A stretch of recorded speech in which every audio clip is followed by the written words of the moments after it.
एक ऐसे जन कवि हैं, मतलब पद्मश्री, जिनके घर जाना चाहेंगे। गैरसैंण की ठंड बर्दाश्त नहीं है, पौड़ी की ठंड बर्दाश्त है, लेकिन गैरसैंण की ठंड बर्दाश्त नहीं है ना। तो ये बड़े हास्यास्पद हैं। यख पहाड़ू मां जड़ू है भारी, यख पहाड़ू मां जड़ू है भारी। हमें जो कुछ भी मिला है वो आंदोलन से ही मिला है। मेरा डांडी काठियों का मुल्क जेलू, बसंत ऋतु मांझे। लेकिन मेरी एक कमजोरी है, मैं कभी भी किसी पुरस्कार के लिए अर्जी नहीं देता। सेवा में श्रीमान मुझे जो है सम्मानित किया जाए।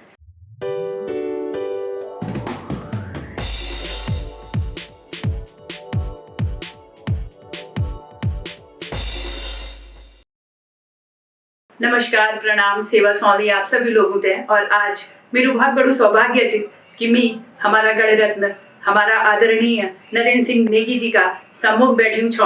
और ये से बड़ू मेरू कोई सौभाग्य नहीं वे सकूँ आज दिन तक, कि जबर बेटी में पैदा हुई छो। और आज दिन तक अगर हमार उत्तराखंड को कोई त्योहार होलू, उत्तराखंड की कोई बात होली, तो वह नरेंद्र सिंह नेगी जी का गानों से हम ज्यादा परिचित छा। हम उन्हें देखियो नहीं देखियो, पर गानों का द्वारा हम ते सब पता चल दू कि बसंत है गे हपार, मेरा मुल्क जैल्यू, मतलब ऐसे ऐसे गाने हमारे नेगी जी ने गाए हैं कि अगर किसी ने उत्तराखंड को नहीं भी देखा है तो वो उत्तराखंड को समझ सकता है, महसूस कर सकता है आदरणीय नेगी जी के गानों से।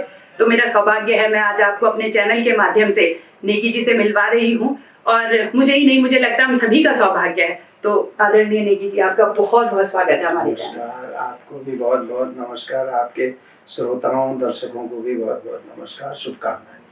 बचपन से आपके गाने सुने हैं, तो आपसे मिलना किसी मतलब कोई सपना पूरा होने जैसा है आज तो। और आप थोड़ा सा अपने सफर के बारे में, कि आज आपने इतने दशकों से आपने उत्तराखंड के लिए गाया है, उत्तराखंड के जनमानस के लिए आप लोक गायक, अगर मैं सही मायने में बात करूं तो शायद आपसे बड़ा, आपके बराबर कोई लोक गायक ही नहीं है उत्तराखंड में। तो कैसे देखते हैं आप अपने इस सफर को, कितने संतुष्ट हैं आज आप इस चीज से? हाँ, मैं काफी लंबे समय से इस क्षेत्र में हूँ, इस लाइन में हूँ। और सन 1974 में मैंने पहलू गीत लिखी। सरा बस गया बोण माँ रूड़ी कुटन माँ यूंद पीसी भी दैनी म्यार सदनी। तो ये मेरी पहली रचना थी 1974 में लिखा। और 74 से फिर धीरे धीरे धीरे आगे बढ़ते बढ़ते आज 50 साल, मुझे जुलाई में 50 साल हो जाएंगे, जुलाई 24 में। तो अब आप ये लगा लीजिए कि इतना लंबे अरसे तक लगातार गीत लिखते रहना और गाते रहना, ये बहुत कम कलाकारों को ऐसा मौका मिलता है। और मैं निरंतर इस फील्ड में जब घुसा तो फिर मैंने इस लाइन में फिर पीछे मुड़ के नहीं देखा, और मैं अपने एक दिशा पकड़ ली, तो फिर उसमें लगातार आगे बढ़ रहा हूँ। और फिर 1976 में मैं आकाशवाणी लखनऊ से गीत गाने लगा। केशव दास अनुरागी जी वहाँ प्रोग्राम एग्जीक्यूटिव थे। तो उन्होंने मुझे फोरम दिया, उन्होंने मुझे वहाँ पे कैजुअल आर्टिस्ट के रूप में गाने के लिए कहा कि तू यहाँ गा। और तब मैं 76 बटी में आकाशवाणी लखनऊ बटी गीत गाऊँ छो। फिर 78 में नजीबाबाद केंद्र खुल गए, तब हम लोग ट्रांसफर हो गया नजीबाबाद, तब अब नजीबाबाद बटी गाई। तो नजीबाबाद बटी बहुत साल तक गीत गाना और लोगों को मनोरंजन करना। और अब वो वे के बाद फिर 82 में मेरी पहली कैसेट में बनाई, 1982 में पहली कैसेट आई। वैसे पहले गोपाल बाबू गोस्वामी की कैसेट से, वे के बाद फिर मैंने कैसेट बनाई। और अब कैसेट को फॉर्मेट भी खत्म हो गई, अब जो सोशल मीडिया तो अब लेकिन सोशल मीडिया चीज बदलना छन लेकिन हमारी उम्र बढ़ती जानी चाहिए और अब मैं 74 को हो गयो और अब वह एनर्जी भी नहीं रही कि मैं बहुत ज़्यादा गीत लिख सकूँ। तो कभी 6 महीना में साल भर में एक आध गीत कभी अजान दिमाग में लिख दे दूँ और सोशल मीडिया में डाल दे दूँ तो लोग खुश हो जाते। जैसा आप बता रहे हैं कि आप ने कैसेट का दौर देखा, सीडी का दौर आया, पेन ड्राइव का दौर आया, रेडियो, टीवी, अब यूट्यूब है, इंस्टा है, तो ये सारे जो बदलते हुए दौर है, आप साक्षी हैं इस चीज के, इतने सालों से, इतने वर्षों से आपकी तपस्या है मैं तो कहूँगी। तो आपको तब का दौर अच्छा लगता था या अब का, और ये क्या फर्क है, कैसा महसूस होता है आपको? नहीं, हर दौर की अपनी खासियत है, हर दौर की अपनी खासियत है और वो दौर भी अच्छा था, आज का दौर भी अच्छा है। आज को अच्छा इस मायने में कह सकते हैं कि आज हर बच्चे के लिए जो इस फील्ड में आना चाहता है, गाना चाहता है, जिसके अंदर टैलेंट है गीत लिखने का, गीत गाने का, डांस करने का, एक्टिंग करने का, तो उनके लिए मौके हैं। आप किसी को इसमें रोका नहीं जा सकता। पहले हम लोग कैसेट कंपनियों पे निर्भर थे और कैसेट कंपनियां जो हैं उसी को लेती थी जिसका नाम हो चुका है। नयों को मौका वहां नहीं मिलता था, नए कलाकारों को। तो यहाँ पे अब सोशल मीडिया में तो जी आप गृहिणी हैं, आप भी गा सकते हैं, आप कोई भी काम कर रहे हैं, सरकारी नौकर हैं आप भी गा सकते हैं, आप प्राइवेट हैं आप भी गा सकते हैं, विद्यार्थी हैं आप भी गा सकते हैं, बच्चे हैं आप भी गा सकते हैं, लड़कियां हैं, महिलाएं, गांव की महिलाएं हैं, उनको भी मौके मिले हुए हैं, वो भी अपना रील बना रही हैं, गानों में नाच रही हैं, गा रहे हैं। तो अब व्यापक हो गया है और सोशल मीडिया बहुत दूर दूर तक पहुंच गया है और सबके लिए इसमें उपलब्ध है सोशल मीडिया।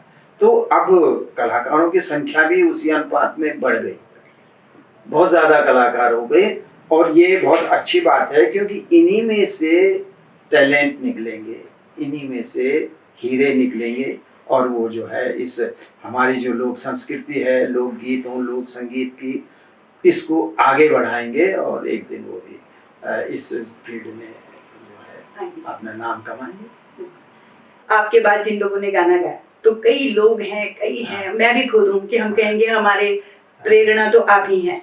तो आपकी कभी जब आपने शुरू किया, शुरू का दौर, तब इतनी सुविधाएं भी नहीं थी, इतना कोई जानता भी नहीं था, जानकार नहीं था, तब आपको संघर्ष भी बहुत रहे होंगे जो मुझे लगता है। तो कैसे संघर्ष थे और कौन आपकी प्रेरणा थे, कैसे आपके अंदर ये चीज आया, इनबिल्ट था? मैं ऐसा था कि हमारे गांव में, मैं पौड़ी गांव में हूँ, वहीं पैदा हुआ, वहीं मेरी शिक्षा हुई। तो मैं जब मेरे पिताजी फौजी थे, भूतपूर्व फौजी, स्वर्गीय उमराव सिंह नेगी नायब सूबेदार थे, वो रिटायर, बहुत पुराने ज़माने के रिटायर थे। मेरी माँ समुद्रा देवी, तो मैं उनके परिवार में पैदा हुआ पौड़ी गांव में और वहाँ पे जो एक परंपरा है जो आज तक चल रही है पौड़ी गांव की, वहाँ पे लोग एक ज़माने में बसंत पंचमी से लेके और बिखोत बैसाखी तक गीत गाने की परंपरा है, जो पारंपरिक गीत गाते थे, थड़िया, चौफला, झुमेलो, ये गीत गाने की परंपरा है हमारे गांव में। तो मैं सुनता रहता, बचपन से मैं उन गीतों को सुनता रहता था।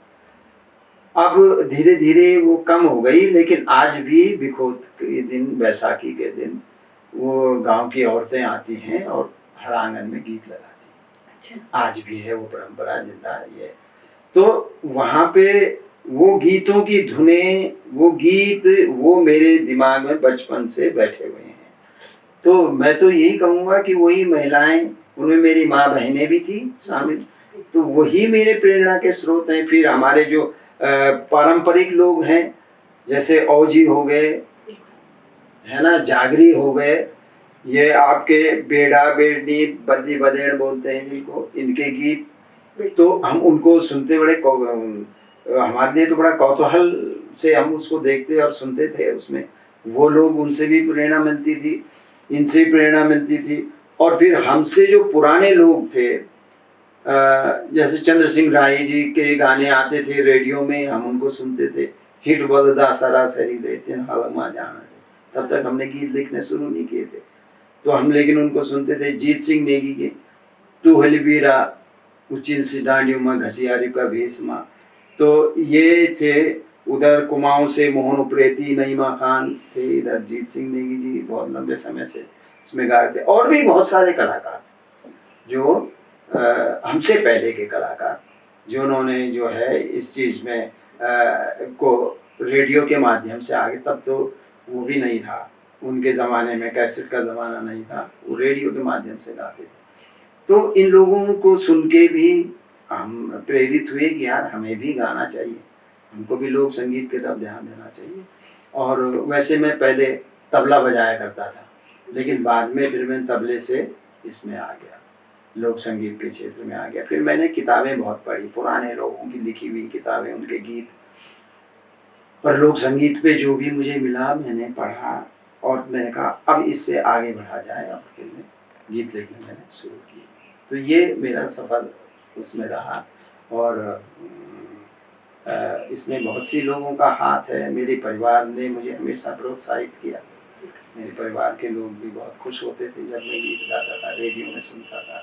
मेरे पिताजी भी फरमाइश भेजते थे मेरे गीतों की। अच्छा। हाँ, भेजते थे, और जिस दिन अगर फरमाइश गीत पूरे नहीं हुए उनके, तो फिर वो गालियाँ भी देते थे रेडियो वाला को। हाँ, पर ये बड़ी बात है कि मतलब पिता से ऐसा मिलना आशीर्वाद ही है पिताजी का, कि भाई पूरा परिवार का रहा। मेरी पत्नी है, मेरे बच्चे हैं, तो ये सब मेरे साथ जुड़े हुए हैं। जब भी हम प्रोग्राम करते हैं उनको साथ ले जाता हूँ, और प्रोग्राम भी करता हूँ। और अब थोड़ा कम हो गया है, क्योंकि बहुत लंबे दूरी के प्रोग्राम नहीं कर पाता हूँ, नज़दीक कर लेता हूँ। एक चीज़ है, जैसे अगर मैं बात करूं कि मैंने उत्तराखंड के जिस गांव में नहीं गई, जो विधा नहीं देखी थी, सब आपके गानों के माध्यम से सुना है। जैसे टिहरी डूबन पे आपने इतना ऐसा सचित्र वर्णन किया कि हम, मेरी जो मायका है वो टिहरी से है। अच्छा। और मेरी माँ का जो मतलब मेरा ननिहाल है, वहीं में पैदा हुई थी, और वो मतलब वो भी उसमें समा गया। हाँ, तो मम्मी रोती थी झील में। हाँ। जब आपके मतलब गाने, तो वो मतलब आपके ही एक वो उन लोगों को रोना स्वाभाविक था, क्योंकि उन्होंने एक जीवन काटा है उस धरती पे, उस जगह पे, उनके खेत, उनका घर, उनके पंदेरे, उनके धारे। अब यहाँ पे एक जीवन, एक लंबा जीवन जिन्होंने काटा होगा, अगर उनसे कहा जाए कि भाई उठो यहाँ से, हटाओ यहाँ से, यहाँ झील बनेगी, यहाँ बिजली के, तो उनका दर्द तो मैंने महसूस किया जब मैं 82 में मैंने गाना लिखा था। तब डूबा नहीं था टीवी, लेकिन सर्वे चल रहा था, और तब मैंने महसूस किया बैठे बैठे, मैंने कहा एक दिन ये इनके घर, इनके गांव, इनके खेत खलियान, ये सब झील के अंदर डूब जाएंगे, और इन लोगों को कहीं और बसाया जाएगा, एक नई जगह में, एक नए उसमें। लेकिन ये कल्चर जो है वो ख़त्म हो गया।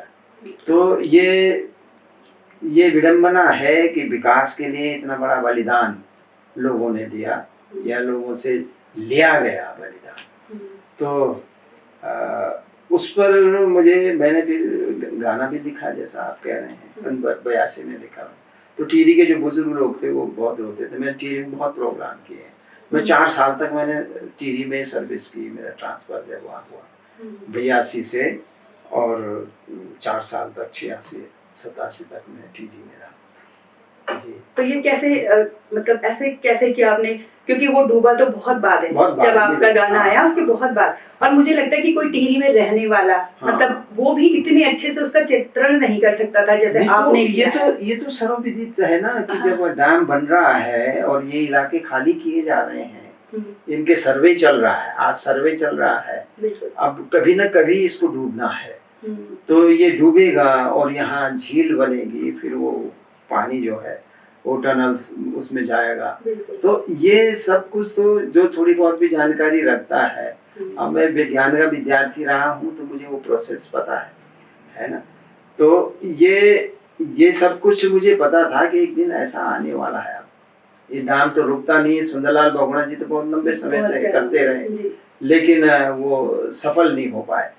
है ना, राम नहीं रुका, बीच बीच में उनके आंदोलन भी चलते रहे, लेकिन डैम नहीं रुका। उससे बहुत पैसा गवर्नमेंट लगा चुकी थी और फिर विदेशी रूस ने भी उसमें बड़ा कोऑपरेट किया है। तो ये तो होना ही था और ये हुआ। और आज जो है वहाँ पे एक झील है और उस झील के नीचे न मालूम कितनी यादें हैं, कितने लोगों के सपने हैं उसमें डूबे हुए। तो ये आपके, खैर मैं तो कहूँगी एक आपके अंदर एक अद्भुत कला है कि आप जिस चीज को करते हैं। आपने ऐसे ही बहुत सारे आपने ऐसे गाने गाए हैं। उत्तराखंड आंदोलन की अगर मैं बात करूं तो मुझे लगता है आधा जोश आधा आंदोलन तो आपके गानों से जगा है।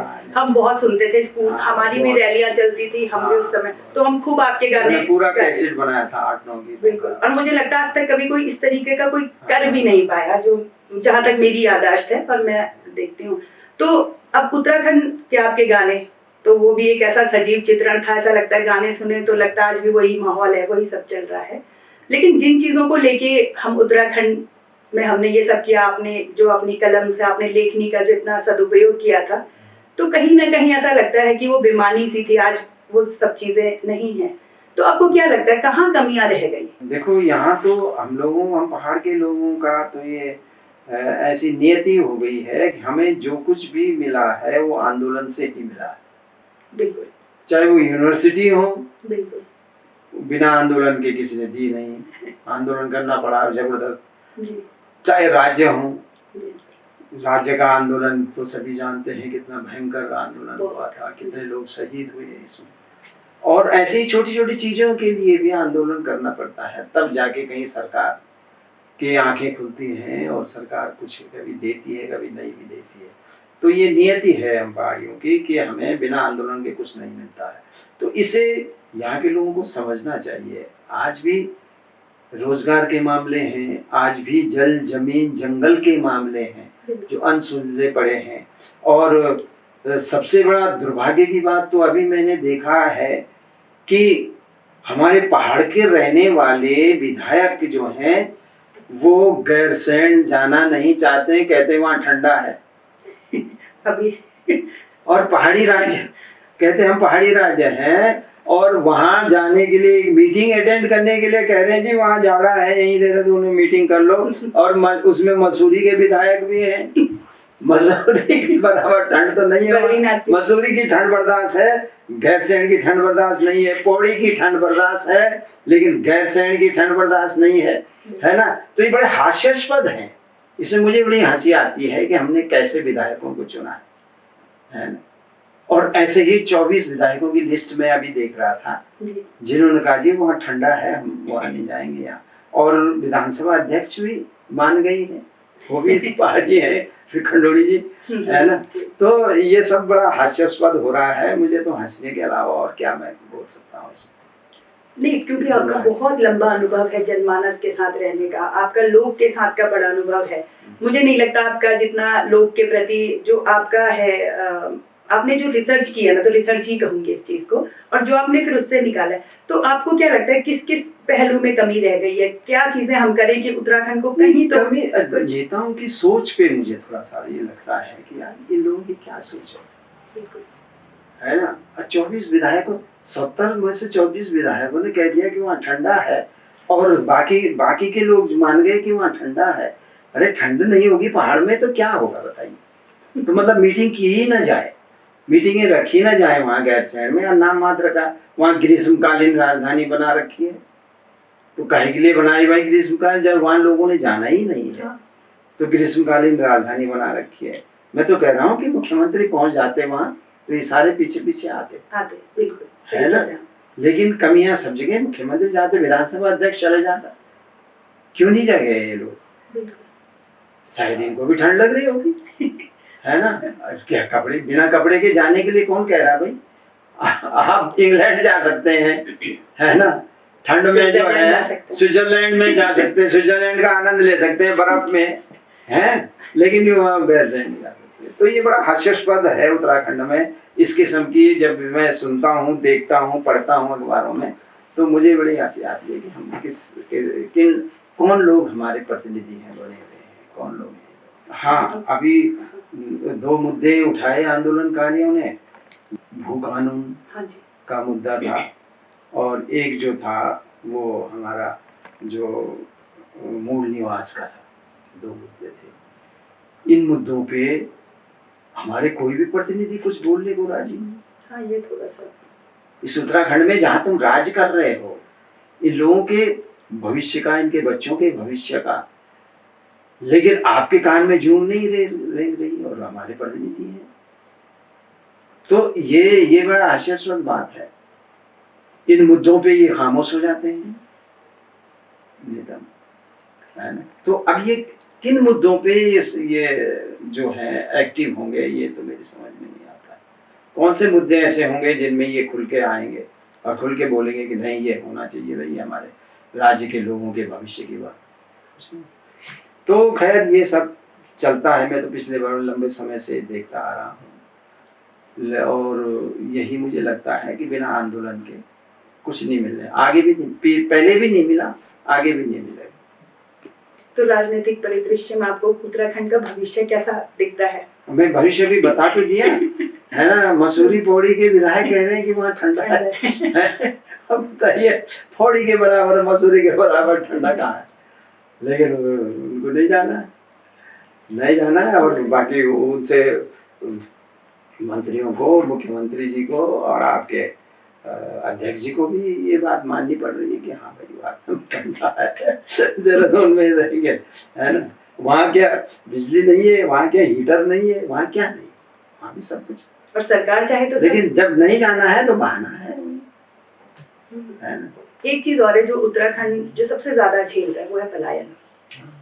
तो आपको थोड़ा सा आपके अनुभव के आधार पर मैं जानना चाहूंगी और लोग भी चाहेंगे, क्योंकि आपका बड़ा लंबा समय से अनुभव है, तो क्यों ये पलायन है और क्या चीजें ऐसी हैं जिन पे हम थोड़ा सा ध्यान दें तो शायद पलायन को हम कुछ हद तक कम कर सके? पलायन का जो है ना, पलायन के बारे में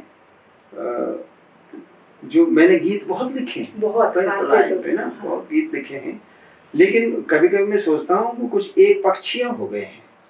अच्छा, बिल्कुल। लोग पलायन क्यों कर रहे हैं इस पर नहीं बात हो पाई। पलायन करने वालों को तो मैंने कहा है कि भाई वापस आओ, लेकिन वो पलायन क्यों गए, क्यों किया, अब वो बात समझ में आ रही है धीरे धीरे। समझ कारण क्या? कारण यही था कि जब आप उनको सुविधाएं उपलब्ध नहीं कराएंगे वहां पे, उन्होंने एक लंबा जीवन कष्टों में बिता दिया इस उम्मीद में कि आज आएगी सड़क, कल आएगी सड़क, इस उम्मीद में कि आज आएंगे डॉक्टर, कल आएंगे डॉक्टर, इस उम्मीद में कि एक दिन यहाँ पे भी अच्छे इंस्टीट्यूशन होंगे पढ़ाई के, बच्चों के भविष्य के लिए। लेकिन जब वो नहीं हो रहा है तो फिर लोगों ने मजबूर होके उनको पहाड़ों से उतरना पड़ रहा है नीचे। और पलायन कोई ऐसी इतनी वैसी चीज नहीं है। पलायन तो हर राज्य में होता है, कहाँ नहीं होता। पंजाब जैसा समृद्ध राज्य में, कनाडा जो पहुंचा वहां आधा कनाडा भरा पड़ा है पंजाबियों से, सरदारों से, तो वो भी तो पलायन, वो पलायन नहीं गिना जाएगा।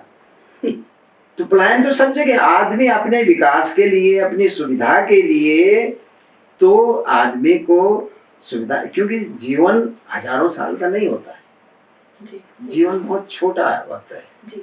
आपने जितना तकलीफें उठा ली, उसके बाद अगर नहीं वहां पर डेवलपमेंट हो पा रहा है, नहीं ये चीजें इस्टेब्लिश हो पा रही हैं, तो फिर आदमी अगर सक्षम है तो वो फिर नीचे उतरता है और फिर मैदानी क्षेत्रों में जहाँ उसको अपने बच्चों का भविष्य ज्यादा उज्जवल लगता है वो वहां जाएगा। जहाँ उसे लगेगा उसके बुजुर्गों के लिए हॉस्पिटल जरूरी है, डॉक्टर जरूरी हैं, ये फैसिलिटी मशीनें जरूरी हैं, तो वो वहां उतरेगा, जाएगा, है ना।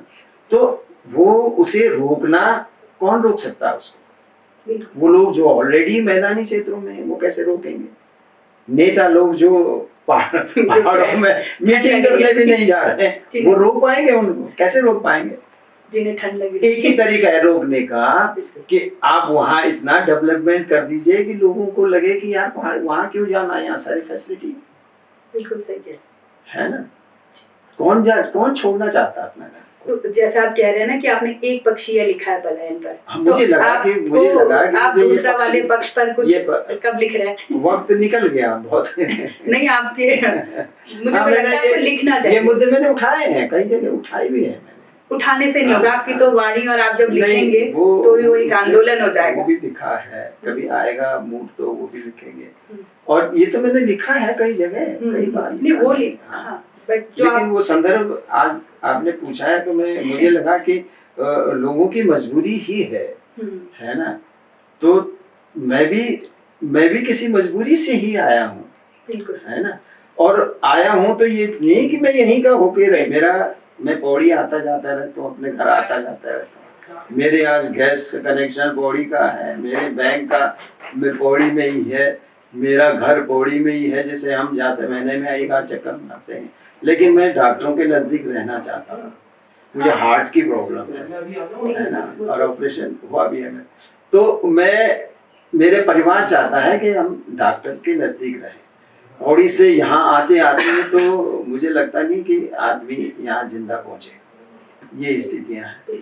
तो ये सब चल रहा है, देखिए करता चल। पर इंतजार रहेगा, आप इस पर कुछ अच्छा लिखेंगे तो। नहीं, वो मैंने बात बोल दी, यही तो लिखना है, यही बातें हैं भाई, वहाँ डेवलपमेंट होना चाहिए पहाड़ में। जब तक पहाड़ में डेवलपमेंट नहीं होगा, ये चीजें नहीं होंगी जिसकी वजह से लोग भाग रहे हैं, है ना। अभी इन्होंने पलायन का एक विभाग भी तो बनाया था, लेकिन अब वो पब्लिक के सामने रखा नहीं कि वो उन्होंने क्या निष्कर्ष निकाला। तो ये जब तक पब्लिक के सामने रखेंगे, उसको प्रसारित करेंगे कि भाई ये समस्याएं हैं, मूल समस्याएं ये हैं, अब वो समस्याएं क्या हैं, यही हैं, तो उसमें मुझे लगता है कि वो सरकार की ही कमियां हैं उसमें। अब एक मैंने सुना था कि एक मुख्यमंत्री ने तो ये भी कहा था कि जब आदमी पलायन करता है तो वो आर्थिक रूप से संपन्न हो जाता है। अच्छा। जब वो दिल्ली बम्बई की तरफ निकल जाता है तो फिर उसका श्रेय तो वहाँ के मुख्यमंत्रियों को जाना चाहिए, दिल्ली के बम्बई को, यहाँ जाके वो संपन्न हुआ, जहाँ जाके संपन्न हुआ। यहाँ क्यों नहीं हो रहा, वहाँ पहाड़ों में क्यों नहीं हो रहा संपन्न, है ना। तो ये इस किस्म की चर्चाएं भी चलती है, इसकी बातें भी चलती है। पीछे आपने ना जब दो मुख्यमंत्री के कार्यकाल में आपने इतने जबरदस्त आपने लेखनी अपनी चलाई, और उसके बाद जो आपने आवाज दी तो सरकारें बदल गई, तो उसके बाद से आपका कोई ऐसा आया नहीं, तो संतुष्ट हैं आप बाकी मुख्यमंत्रियों के कार्यकाल से? नहीं, ऐसा नहीं है कि मैं संतुष्ट हूँ या वो, तो मैं जो बात कर रहा हूँ वही तो कर रहा हूँ। बिल्कुल सही है ना। लेकिन हर चीज, गीत कोई समाधान नहीं है किसी चीज का, गीत लिखना। और न मेरा ऐसा उद्देश्य है कि मुझे इसी क्षेत्र में नेताओं के खिलाफ लिखते चले जाना है, इन्हीं के खिलाफ, ऐसा नहीं। मैं एक लोक गायक मानता हूँ, लोग भी मुझे लोक गायक मानते हैं। बिल्कुल, मैं लोक गीतों के माध्यम से लोगों तक पहुँचता हूँ, है ना। तो वो मैंने जो दोनों बड़ी पार्टियां हैं उनकी नीतियों के खिलाफ मैंने वो सटायर था, व्यंग था, वो मैंने कर दिया है ना। लेकिन वो किसी व्यक्ति के खिलाफ नहीं था, उनकी नीतियों के खिलाफ की भावना ही थी वो। हाँ, वो अब मेरा व्यक्तिगत नहीं था, वो तो लोग की भावना, आज मेरे सभी मित्र हैं, है ना। तो वो लोगों की अभिव्यक्ति थी, लोगों की बात थी, जो कि आपको लगा कि हमारे की आलोचना हो नहीं सकती है, और आलोचना हुई तो आप तिलमिलाने लगे। तो वो लोगों की भावना, जन भावनाएं थी। मैं लोगों से मिलता जुलता था, तो जो बातें वहाँ पे उठ के आई, जो बातें वहाँ पे हुई, उन्हीं बातों को मैंने अपने गीतों का माध्यम बनाया। एक चीज और है, जैसे आजकल के युवा जो है, आपने देखा होगा कि आपने भी थोड़ी देर पहले अपने वक्तव्य में भी कहा कि आजकल बहुत सुविधा हो गई है, तो बहुत कलाकार निकल कर आ रहे हैं, तो आपको कहीं लगा कि उसमें क्वालिटी भी गिर रही है थोड़ी सी? और नहीं, क्वालिटी ज्यादा की वजह से नहीं गिर रही, देखो ना। हाँ जी। तो क्वालिटी तो ये बच्चे जो हैं जी, अभी एक बात से मैं बार बार कहता हूँ कि इनके जो गीतों के कंटेंट हैं, ये इन पे मेहनत नहीं हो रही है। जो टेबल वर्क है, जिसपे गीत पे सबसे ज्यादा मेहनत गीत पे होनी चाहिए, है ना, और सबसे कम मेहनत गीत पे हो रही है, और बाकी था। हालांकि जो नए बच्चे आ रहे हैं उनके कंठ बहुत अच्छे हैं जी, है ना, तो वो सुरीले हैं, ऐसा नहीं। लेकिन उनका जब कंटेंट सुनो तो वहां पे लगता है यार कि इसमें कहीं गीत वाली बात भी तो आनी चाहिए। और फिर एक ही पक्ष है उनके गीतों का कि जो लगातार ढकचक ढकचक ढकचक ढकचक ढकचक, बट वो सोचते हैं कि अगर किसी गाने में डांस नहीं तो वो गीत नहीं। बिल्कुल, है ना। और हम ठीक इसका उल्टा सोचते हैं, हम सोचते हैं गीत तो वो हो जो आंसू निकाल दे, गीत तो वो हो जो गुदगुदी लगा दे, गीत तो वो हो जो आदमी को हंसा दे और आदमी उस गीत से चिपक जाए, है उसे अपनी संपत्ति मान के कहे कि भाई ये गीत सुना यार, है ना। सोते समय, जागते समय, ट्रेवल करते समय उस गीत को गाए ना, हम ये मानते हैं। लेकिन वो ही मानते हैं कि जब तक ब्याह शादी में आप नाचे नहीं तब तक वो गीत ही नहीं है। तो अपनी अपनी समझ है, अपनी अपनी सोच है। देखिए दिल पे असर शब्द करते हैं, ढकचक ढकचक ये तबला ढोलक नहीं करेंगे दिल पे असर। आदमी को रुलाएगा तो उस गीत के शब्द रुलाएंगे, आदमी को हंसाएगा तो उस गीत के शब्द करेंगे, हंसाएंगे। आदमी पे गुदगुदी लगाएगा, प्रेम की अनुभूति जगाएगा तो उस गीत के शब्द जगाएंगे, और उन शब्दों पे मेहनत नहीं हो रही है ना। बस सीधे उठाया अपना पट मिलाया और चले स्टूडियो में गालियां आने और फिर खत्म हो गया। अब आज जब तक आप भाव नहीं है आपके गीत में तो लोग जुड़ेंगे कैसे उससे, है ना। लेकिन आजकल मापदंड हो गए व्यूअर्स, अगर आपके मिलियंस व्यूअर्स हो गए हैं तो आपको लगता है आपका गीत सफल हो गया। ऐसी ऐसी मान्यता हो गई है लोगों की। व्यूअर्स से गीत की क्वालिटी नहीं आप नाप सकते हैं ना। अगर गीत में, गीत तो ये होने चाहिए। आज अगर मेरे गीतों को अंग्रेजी में अनुवाद हो रहे हैं, अभी अंग्रेजी में एक पुस्तक छपी है मेरे गीतों को अंग्रेजी में ट्रांसलेट कर, हिंदी में ट्रांसलेशन हो रहा है इसका, है ना। मेरे गीतों का ट्रांसलेशन हो रहा है, एक चंडीगढ़ के एक सुंदयाल जी ने किया है मेरे गीतों का ट्रांसलेशन। उनकी एक किताब छापी है उन्होंने नरेंद्र गीतिका के नाम से। एक डॉक्टर दीपक बिजवाण ने अंग्रेजी में अनुवाद किए हैं मेरे गीतों के। और मेरे गीतों की जो किताबें हैं उनके 2-2 संस्करण छप चुके हैं, लोग उनको बिक चुके हैं। लेकिन जो आजकल बच्चे गा रहे हैं उनका क्या हो रहा है, उन गीतों पे कितना, वो संपत्ति है हमारे समाज की, वो गीत हमारे समाज की संपत्ति है, हमारे कल्चर, हमारे संस्कृति की संपत्ति है वो। लेकिन आपके गीत कहाँ आ रहे हैं उसमें? कोई उठा रहा है आपके गीतों को कि भाई इसका यार अनुवाद करना है, ये तो बहुत वैसा गीत है, इसके अनुवाद अंग्रेजी में हो, हिंदी में हो, दूसरी भाषाओं में नहीं हो रहा ना। तो वजह यही है कि आप शब्दों पे मेहनत नहीं कर रहे हैं, आप गीत पे मेहनत नहीं कर रहे हैं। तो मेरा तो हर नए बच्चों से यही अनुरोध रहता है कि सबसे ज्यादा मेहनत भाई गीत पर करो। केवल स्टूडियो में जाने की, माइक पे जाने की जल्दबाजी मत दिखाओ, गीत पे मेहनत करो, और जब गीत फर्स्ट क्लास हो जाएगा तो फिर वो गीत कालजयी हो जाएगा। तो अब आजकल के बच्चे में उतावलापन ज्यादा है ना। और मैं जब कैसेट का जमाना था तो एक साल में एक कैसेट बनाता था, है ना। आप देखिए मैंने बहुत कम कैसेट होंगे, लेकिन मेरी हर कैसेट का गीत लोगों को पसंद आता। आपका पहला गाना भी आज उतना ही गाया जाता है ना। तो इसलिए कि मैं एक साल तक मेहनत करता रहता हूँ उन गीतों पे, हैं। और मुझसे 20-20, 25-25 साल बाद के आए हुए लोगों ने 80-80, 90-90, 100-100 कैसेट बना दी। बस फटाफट फट फट फट फट फट फट वहीं स्टूडियो में लिखे और डाल दी।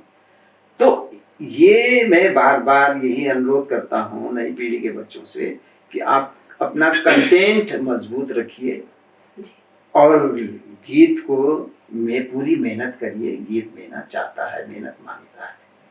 शब्दों, गढ़वाली शब्दों का भंडार होना चाहिए। हमारे टाइम में जब हमने शुरू किया था कोई डिक्शनरी नहीं थी, आज 4-5 डिक्शनरी हो गई हैं हिंदी और गढ़वाली की, है ना। तो अभी इन डिक्शनरी का फायदा उठाइए, लेकिन कलाकारों के पास डिक्शनरी खरीदने के पैसे नहीं है क्या, है ना। आप डिक्शनरी खरीदिए, कहीं शब्द उलझता है, कहीं रुकता है, अटकता है, तो आप डिक्शनरी देखिए, आपके लिए तो ये सुविधा भी हो गई है, हैं। लेकिन अब देखते हैं आगे कहाँ तक ये लोग ले जा पाते हैं। हमारा तो समय निकल गया, है ना। मैं खुद से भी चाहती थी, मुझे लगा जो आपके अंदर जो खूबी थी, जो विधा थी, जो आपके अंदर एक, मैं तो कहूँगी गॉड गिफ्टेड भी कुछ आपका एक अलग ही जो था ऑरा था, और जो आपकी लेखनी में जो समृद्धता है गढ़वाल के प्रति, गढ़वाली भाषा के प्रति, मुझे लगता है किसी न किसी इंस्टीट्यूट से ना आपका एक ट्रांसफर ऑफ नॉलेज होना चाहिए था। कुछ ऐसा, मतलब कुछ ऐसा है आपके दिमाग में कि कुछ ऐसा होता, या आप कभी इस तरह सा मतलब सुना नहीं कि हम आपके वाली चीज आगे जानी चाहिए थी? नहीं तो आगे आगे तो जा ही रही है ना, जब हाँ। सोशल मीडिया में पड़ गई। हाँ। और गीत गाने वाले भी बहुत सारे लोग हो गए हैं, तो वो आगे तो जा ही रही है। बिल्कुल। अब उनको कौन एक्सेप्ट कर रहा है, कौन नहीं कर रहा है, वो बात अपनी जगह अलग है, लेकिन कर रहा है। यूनिवर्सिटी की जहाँ तक बात है, तो ये सेंट्रल यूनिवर्सिटी श्रीनगर ने मुझे डॉक्टर ऑफ लिटरेचर किया है। आपका ये दून यूनिवर्सिटी ने भी मुझे डीलिट की उपाधि दी है। इधर आपका ग्राफिक एरा ने मुझे डीलिट की उपाधि दी है। तो यूनिवर्सिटी लेवल पे तो उन लोगों ने मुझे इस योग्य समझा है कि इनकी रचनाओं को जो है वो सम्मानित किया जाना चाहिए। उन्होंने तो मुझे सम्मानित किया है। और जो भारत सरकार का गीत एवं नाट्य एकेडमी है, उन्होंने मुझे जो है वो अवार्ड दिया है, गीत एवं नाट्य, है ना। तो संगीत नाटक एकेडमी अवार्ड दिया है दिल्ली में। तो ये उस लेवल तक तो है, लेकिन मेन बात जो है, जो आने वाले ये बच्चे हैं भविष्य, हमें चिंता इनकी है कि इनकी रचनाएं, है ना, इनकी रचनाओं में दम होना चाहिए। इनकी रचना ऐसे, क्योंकि देखिए लोगों का भी, श्रोताओं का भी आईक्यू बढ़ रहा है। बिल्कुल। हमारे जमाने में तो चलो 50% अनपढ़ लोग रहे होंगे, तो 50% ही पढ़े लिखे लोग थे। उनकी सोच, उनकी समझ की अपना एक सीमा थी। आज तो आपके जो है 80% लोग पढ़े लिखे हैं जो आपके गीत सुन रहे हैं, तो उस गीत के प्रति उन लोगों का नजरिया भी बदलेगा। पुराने लोगों का नजरिया और था, आज के लोगों का नजरिया और था। आज के लोग हिंदी के और अंग्रेजी के पोइट्स को भी पढ़ रहे हैं, वहाँ के देश के अलग अलग क्षेत्रों की भाषाओं के लोग गायकों को भी सुन रहे हैं, क्योंकि सब कुछ उपलब्ध है सोशल मीडिया में। उनको भी देख रहे हैं, फिर वो तोल रहे हैं अपने लोक साहित्य को, और बाहर के लोक साहित्य को भी वो तोल रहे हैं, देख रहे हैं। तो ये इस किस्म की सोच के साथ अगर ये बच्चे आगे बढ़ेंगे तो निश्चित रूप से आगे ये इसका भविष्य अच्छा रहेगा। सोशल मीडिया में एक दिन में ऐसे ही कोई लेख लिखा था किसी ने, तो उसमें उन्होंने बड़ा अच्छा लिखा था, मुझे लगता भी है मुझे आपको शेयर करना चाहिए। उन्होंने कहा था कि जो आजकल के जो गायन में जो कंटेंट की आप बात करें, कह रहे ऐसा नहीं है कि आज ही रहेगा, हो सकता है कुछ साल 50 साल के बाद कोई हमारा इतिहास पढ़ेगा तो उन्हें लगेगा क्या गढ़वाल का इतिहास ये चीजें थी क्या। कह रहे लिखना है तो नेगी जी की तरह लिखें कि हमारा एक समृद्धशाली इतिहास लगे। तो अच्छा लगा मुझे उनकी जो बात। हाँ, नहीं ये तो भाई हम सब बच्चों से यही अनुरोध करते रहते हैं कि अपना कंटेंट मजबूत करो। जो भी आप लिख रहे हैं एक मर्यादा के अंदर लिखें, बिल्कुल, और बेहतर लिखें, अच्छा लिखें। शब्द नहीं है बच्चों के पास गढ़वाली के, जी, है ना। तो अब शब्द आएंगे कहाँ? बुजुर्गों के पास हम बैठते नहीं है, शब्द तो वहाँ है जी, है ना। और हमारे जो है ये, जैसे मैंने कहा, किताबें कोई पढ़ नहीं रहा है। बिल्कुल, किताबों की तरफ तो किसी का ध्यान है ही नहीं। हमने तो वहीं से शुरुआत की, पहले किताबें पढ़ी। यहाँ देहरादून आता था मैं किताबें लेने के लिए गढ़वाली की, है ना। तो यहाँ पे ये उसमें पलटन बाजार में होती थी एक दुकान जिसमें सारी गढ़वाल से संबंधित किताबें होती थी। किनारे एक लगता था। हाँ, एक लगता था। अब वो नहीं है, अब नहीं है वो, अब नहीं है वो। लेकिन अब किताबें उपलब्ध हैं, प्रकाशकों के पास उपलब्ध हैं। आप मंगाइए, पढ़िए। पढ़ने का शौक नहीं है, केवल गाने का शौक है। तो वो तो भाई अगर आपको कंटिन्यू करना है इसमें, तो आपके पास शब्दों का भंडार होना चाहिए। तो वो जब पढ़िए, ज्यादा 100 किताबें पढ़िए और फिर जाके भैया एक गीत लिखिए। तो कैसे नहीं वो गीत जो है मील का पत्थर बनेगा। इतने शब्दों से आप गुजरे हैं, इतने शब्दों से आप वो किया है आपने, तो आपके गीत में भी वो दमखम आएगा जरूर। लेकिन पढ़ने का रुचि नहीं है बच्चों में, पढ़ना चाहिए। पढ़ेंगे तो उनका कंटेंट मजबूत होगा, उनको बहुत सारे शब्द दिमाग में आएंगे, बहुत सारे शब्दों के साथ खेलेंगे। अच्छा है, अपने पारंपरिक लोक गीतों को सुनिए, वहाँ भी शब्दों के भंडार हैं, है ना।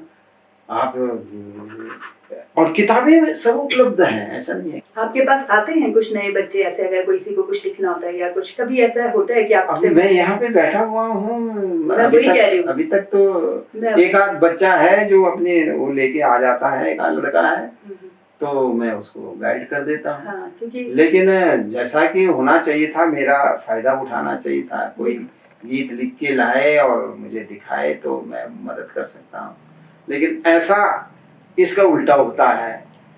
गीत लिख के गा के रिकॉर्ड करने के बाद तब मुझे सुनाने के लिए आते हैं, तो मैं वाह वाह करता हूँ। भाई जब तुमने क्या कर सकता हूँ मैं? नहीं, यही बात, जब रिकॉर्ड हो चुका, गीत तुम लिख चुके, उसमें क्या सुधार हो सकता है उसकी तुमने परवाह नहीं की। उस समय लाना चाहिए था। जो मैंने एक गीत लिखा है, इसमें देखिए, तो मैं उसमें अपनी क्षमता के अनुसार उसमें संशोधन कर सकता हूँ, है ना। तो लेकिन अब आप सुनाने के लिए लाए हैं तो मैं वाहवाही कर सकता हूँ, बहुत बढ़िया। अब क्या हो सकता है उसमें, जो रिकॉर्ड हो चुका है। नहीं, मेरा तो, मैं खुद से भी, मतलब मेरा कहना भी है कि आपको इतनी यूनिवर्सिटीज ने डीलिट की उपाधि दी है, तो इतनी यूनिवर्सिटीज के बराबर तो आप अकेले ही हैं, मेरा ये मानना है। तो अगर वो इतनी जगह से न जाकर, 100 किताबें न जाकर, वो आपके पास आकर थोड़ा सा बैठे, तो मुझे लगता है कि बहुत अच्छा रहेगा। भाई हमारा फायदा उठाना चाहिए। बिल्कुल उठाना चाहिए। और आप इतने इजीली अवेलेबल है, इतनी सरलता से आप अवेलेबल हैं, ऐसा भी नहीं है। फोन करके आए तो कैसे नहीं हुआ।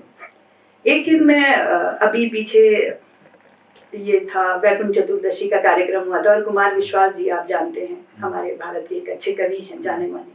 उन्होंने एक बात कही थी कि एक जन कवि हैं उत्तराखंड के, जिन्होंने की यहाँ की एक, जिनका एक गीत सोशल मीडिया पे, हाँ मैंने भी उसमें देखा, मैं नहीं थी उस कार्यक्रम में, लेकिन हाँ सोशल मीडिया में बहुत वायरल हुआ वो, बहुत उसके कवि सम्मेलन से पहले मैं वहाँ पे एक गीत संध्या कर चुका था। हाँ, उन्होंने बहुत ही, मतलब मुझे लगता है सारे उत्तराखंडियों के दिल की बात शायद जैसे उस मंच से उन्होंने बोली कि एक ऐसे जन कवि हैं जिनका की मतलब पद्मश्री जिनके घर जाना चाहिए। तो आप क्या कहना है इस बात पे? मुझे लगता है आपका क्या, आपको कैसा लगा पहले तो वो बात सुन के? कुमार भाई का अपनी भावनाएं थी मेरे प्रति, उसका तो धन्यवाद, मैं धन्यवाद करता हूँ कि उन्होंने मेरे लिए ऐसा सोचा है।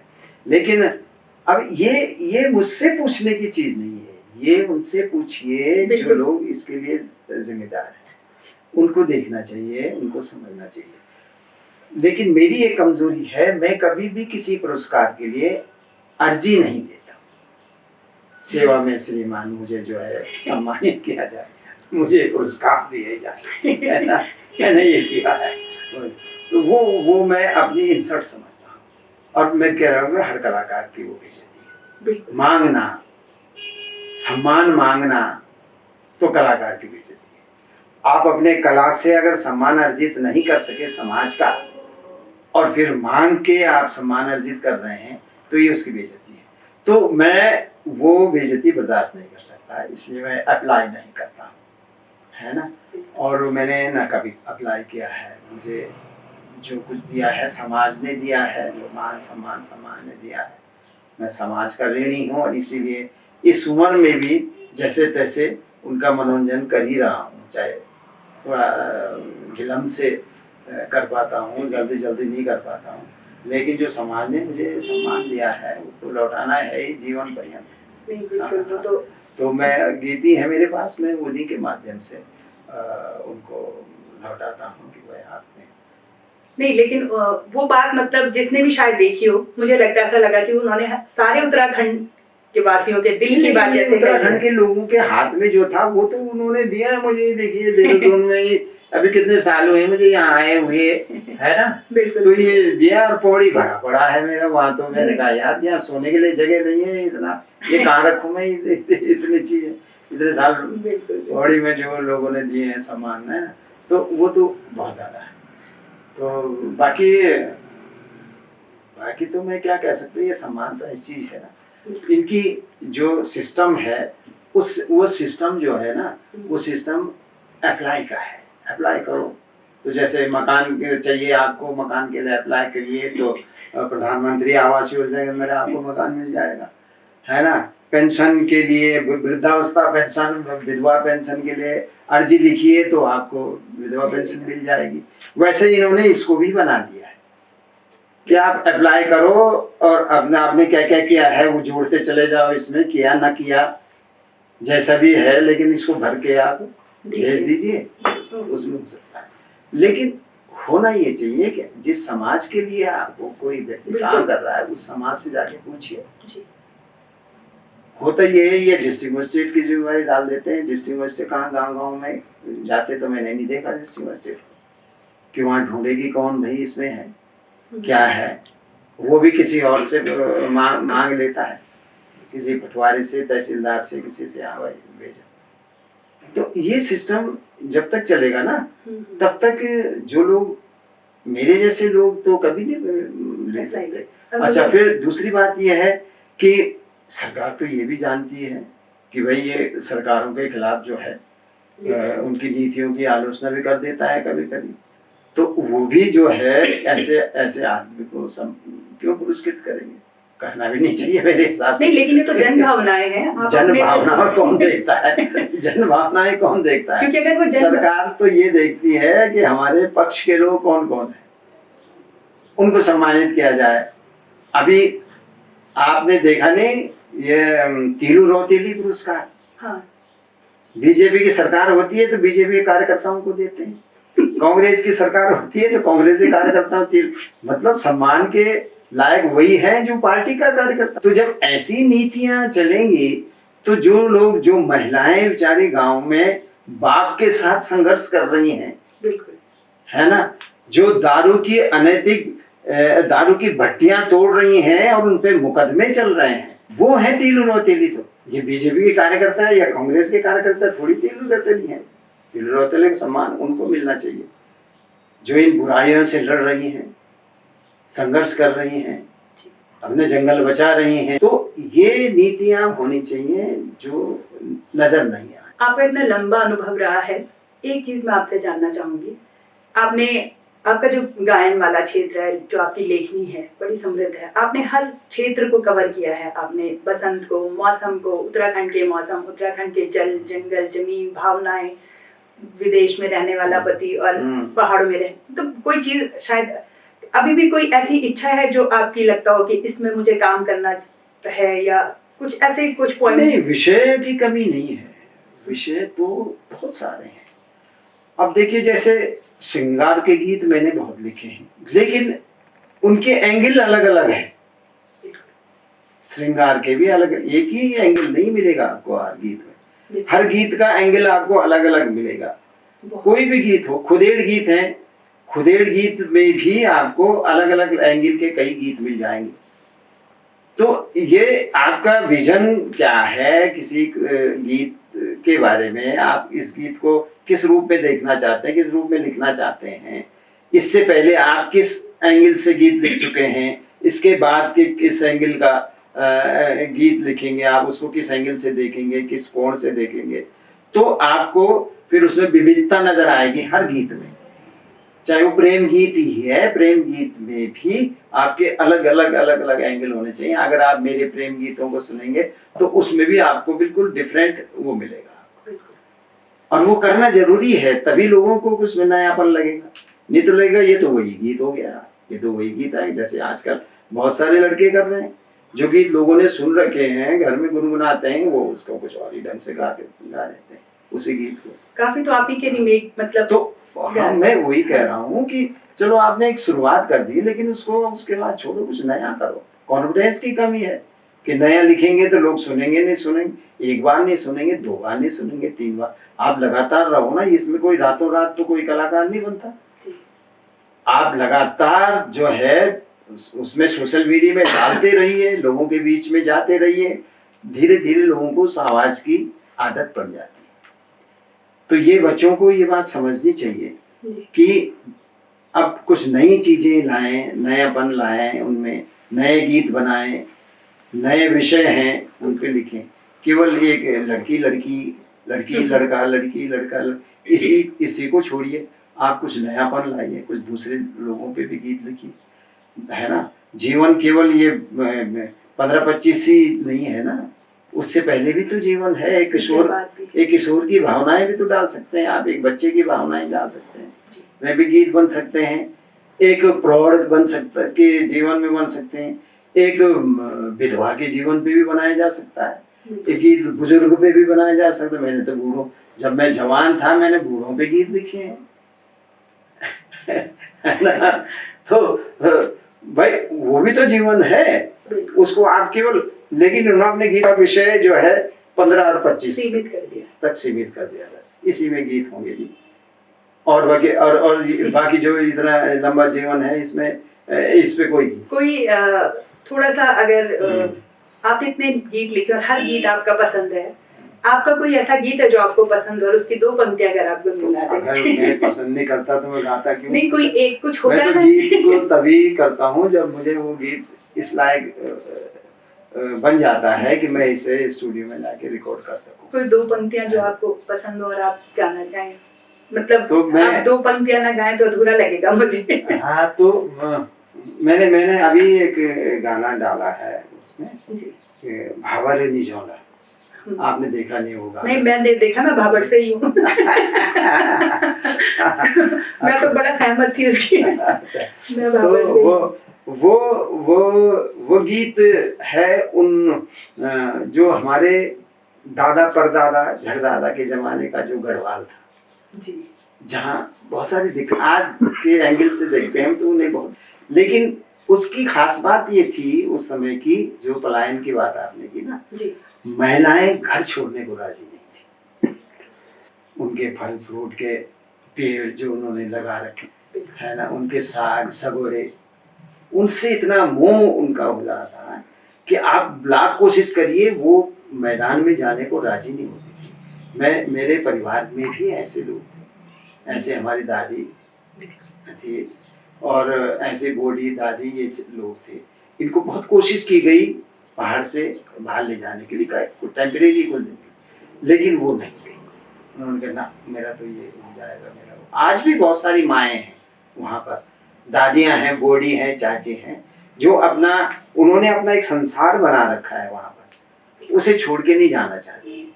लेकिन ठीक इसके उलट आज की लड़कियाँ हैं जिनको पहाड़ में रहना ही नहीं है, क्योंकि उनको पहाड़ की इन चीजों से मोह नहीं हुआ है।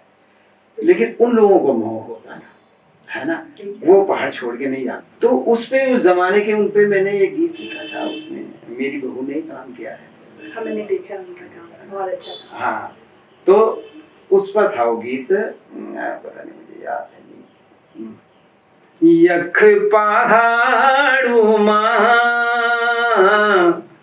जड़ू है भारी, यख पहाड़ू माँ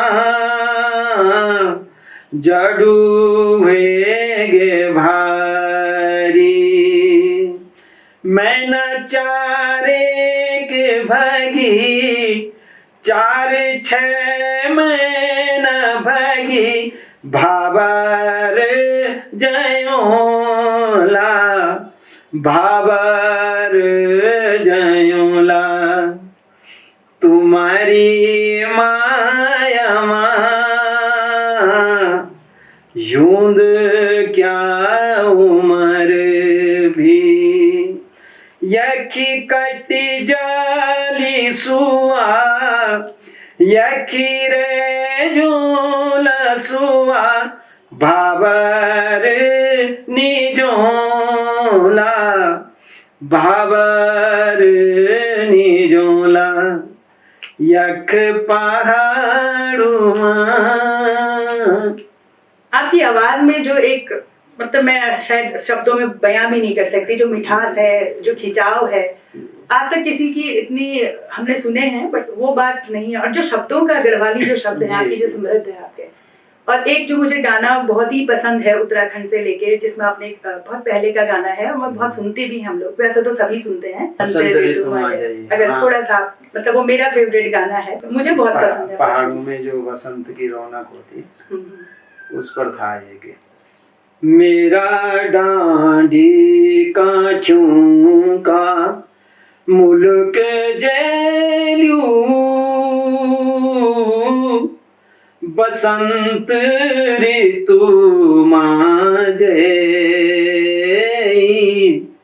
बसंत ऋतु माजे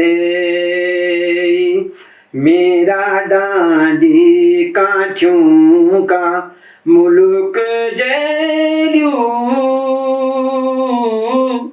बसंत ऋतु माजे बसंत ऋतु माजे हैरा बण मां बुरास का फूल जब बनाग लगाना होला बीटा पाखों थे फ्योली का फूल पिंगला रंग मां रंग्याना होला लैया पैया गुरान फूलूना होली धरती सजी देखिए बसंत ऋतु मां जय। तो सर, भविष्य के लिए कोई योजना है आपके पास या कुछ ऐसी जिस पे आप काम करना चाहें? तो वर्तमान भी भविष्य भी सब बराबर हो गया है। नहीं, फिर भी हम तो चाहते हैं कि आप हमेशा हमेशा जितना करना था काफी काम कर लिया है इस उम्र तक भी, तो अब भविष्य तो बचा हुआ नहीं है ना। फिर भी कभी कभी जो है मन करता है तो इक्का दुक्का कभी साल 6 महीने में आ जाता है दिमाग में तो बना लेता हूँ। और तो अब तो धीरे धीरे गला भी साथ छोड़ रहा है, तो कोशिश रहती है किसी तरह से जब तक लोगों की इच्छा है सुनने की तो करता हूँ। जरा स्पीड कम है, लेकिन ऐसा नहीं मैं फील्ड से भागा नहीं हूँ, अभी फील्ड में ही हूँ, धीरे धीरे चल रहा हूँ। और एक वैसे तो खैर ये कभी ना खत्म वाला है, लेकिन समय की अपनी महत्ता है। हमारे युवाओं को, हमारे लोगों को, हमारे उत्तराखंड वासियों को खास तौर पे कुछ संदेश अगर आप अपना अनुभवों के आधार पर आप देना चाहें।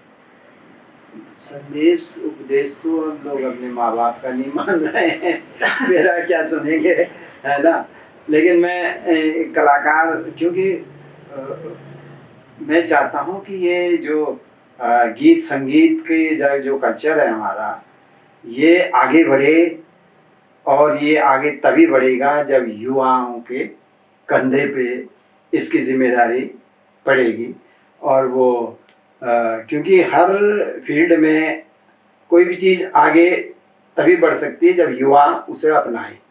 और इस समय सौभाग्य से इस क्षेत्र में बहुत सारे युवा आ गए हैं और गढ़वाल कुमाऊं में, और वो लगे हुए हैं इसको आगे बढ़ाने में।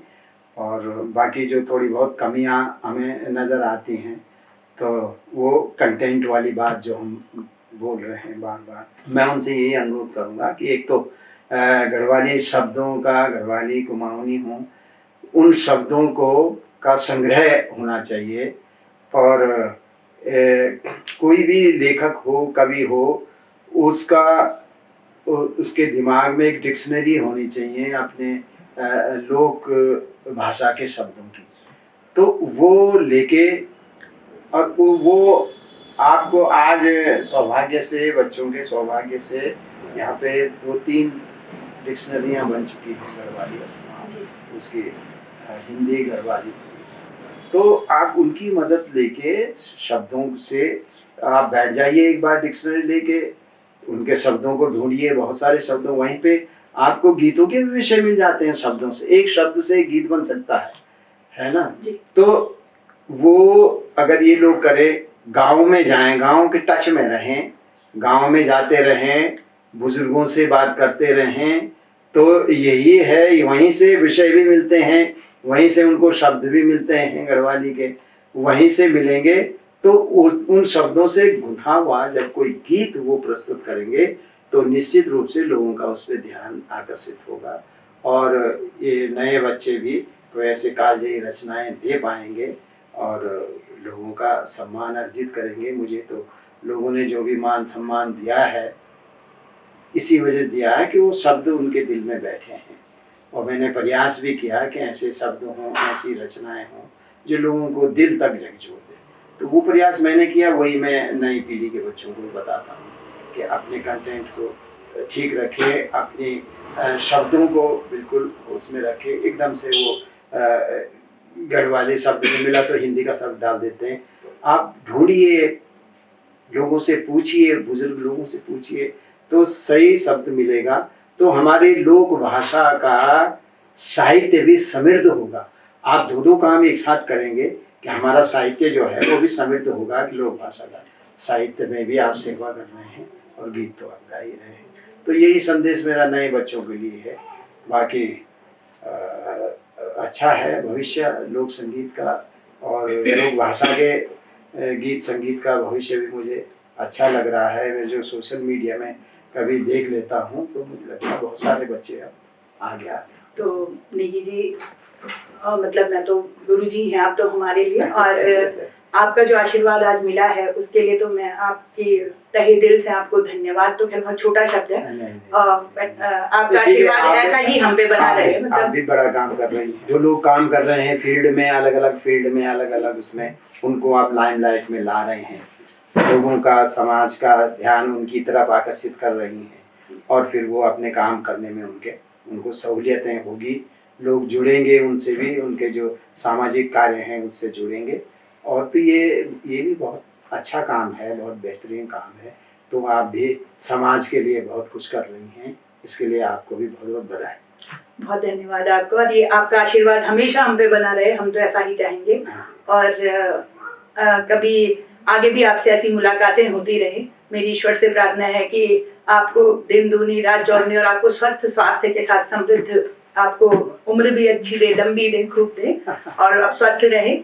और इसी के साथ आपको आज की हमारी जो ये मुलाकात थी, हमारे आदरणीय, हमारे गढ़ रत्न जिनके हाथों में सम्मान भी जाकर सम्मानित हो जाता है, अपना स्नेह और अपना आशीर्वाद हमें ऐसा ही देते रहिएगा। आप सभी का हमसे जुड़ने के लिए बहुत बहुत धन्यवाद।